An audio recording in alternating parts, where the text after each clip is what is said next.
I went to a church where a particular saint had lived and worked. I visited the saint's tomb and asked to see a priest. I told the priest about my experiences and explained that I was scared and needed help. When I finished telling my story, the young priest, who was between 40 and 50 years old, he glared at me severely. His look reminiscent of how the teachers at the very strict school I attended as a student would look at me disapprovingly if they caught me eating or talking in class.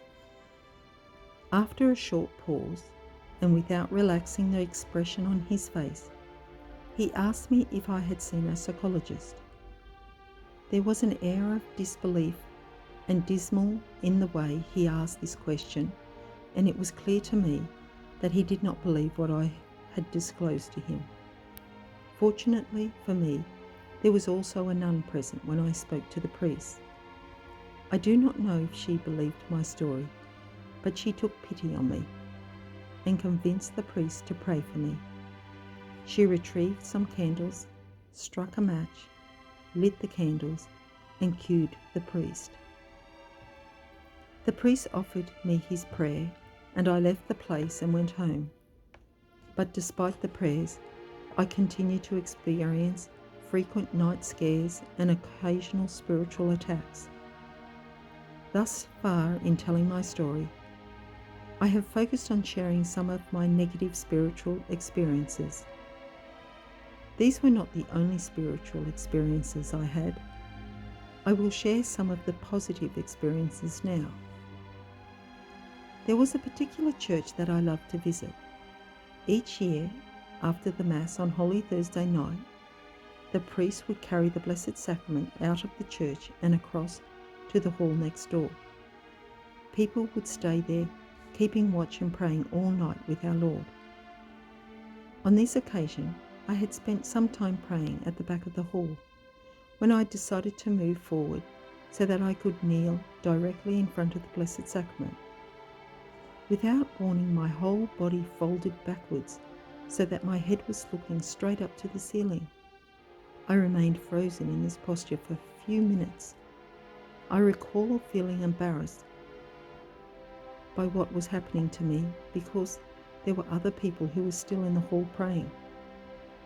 As soon as control over my body was restored, I straightened myself up, stood before the monstrance, offered a prayer, and blessed myself to leave. Suddenly, my feet seemed stuck to the floor, and try as I might, I simply could not lift my feet to walk away.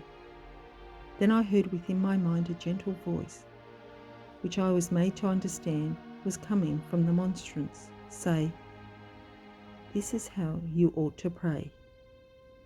You should pray for your family, especially for those family members who have departed this world and those who persist in living a life of sin. Pray for people who have abandoned me, and pray for souls who gather around this altar." I remained in the hall, all in darkness, but for the small light above the monstrance, and I pondered what I had heard. Learning that holy souls gather near the Blessed Sacrament and await our prayers of intercession for them, both confounded and amazed me. I had no knowledge of the holy souls who waiting in church for prayer. This was something I had never heard before. I became aware of a lady in the church who was sitting at the back of the church, sobbing quietly. Without warning, she rose to her feet, hastened to fetch the parish priest, and returned with him in tow. They both sat down at the back of the church, watching me attentively. I was embarrassed, so I left where I was praying, passed by them as quickly as I could, and exited the hall. The second experience that I cannot explain happened at another church, and it occurred during benediction. As he prayed, the priest elevated the monstrance so that it was stretched out towards me.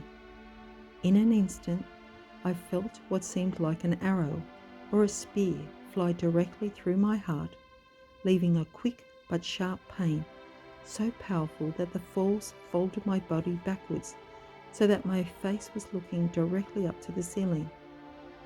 Again, I was embarrassed, but could not move, and I was held in this position for at least 2 long minutes.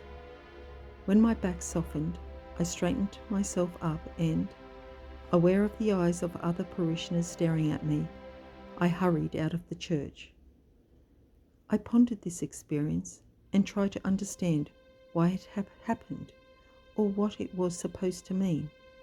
And then one day I came across an account from St. Teresa of Avila. She said, "I saw an angel appear in bodily form close by my left side. He was not large, but small and extremely beautiful, and in his hands I saw a golden spear with an iron tip at the end that appeared to be on fire. He plunged it into my heart several times, all the way to my entrails. When he drew it out, he seemed to draw them out as well, leaving me all on fire with the love for God." The difference between St. Teresa's account and mine is that she encountered an angel. Her pain felt like fire and it lasted many days, whereas I felt a quick shock of pain, and this scared me because the arrow went through my heart. One thing I am certain of is that if the priest had not lifted up the monstrance, nothing would have happened to me. These positive spiritual experiences, as confusing as they were, left me feeling very confident and protected by God.